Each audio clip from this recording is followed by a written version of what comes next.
Hello, and welcome to Policy Pulse. I'm Mary Kingston Roach with the Coalition for Community Schools at the Institute for Educational Leadership, here to give you a policy update in 4 minutes or less. First, let's start off with FY18 appropriations. Earlier this year, President Trump proposed a budget that would cut the Department of Education by 13% and eliminate key programs for community schools.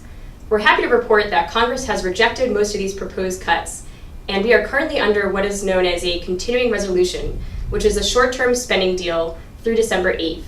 At that point, Congress will have to vote on a final spending bill for FY18. Here's where key programs for community schools stand. First, 21st Century Community Learning Centers. These funds go toward out-of-school time activities and are a big source of funding for community schools. We're happy to report that the House and Senate has kept funding pretty level at $1.1 billion for FY18.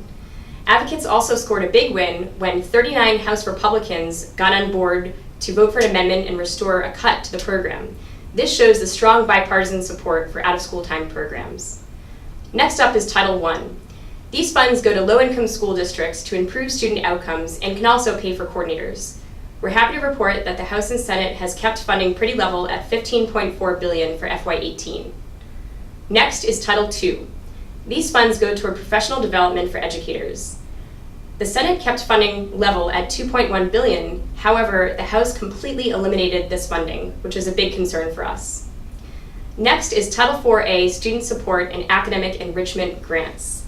This is a new flexible block grant in ESSA to help support activities to provide a well-rounded education, ensure safe and healthy students, and use technology to improve instruction.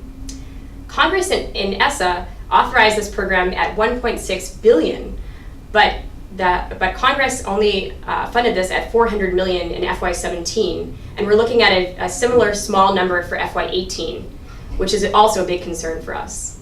Finally, Full Service Community Schools program. The House kept funding level at $10 million, but the Senate failed to fund this program, and there are currently 21 grantees receiving this funding that would lose this money if Congress doesn't fund it for FY18. So, what can you do? We encourage you to contact your members of Congress through this action alert here. They need to hear from you about how important these programs are for your communities. We ensure you that your voice does make a difference, and we thank you in advance for your advocacy.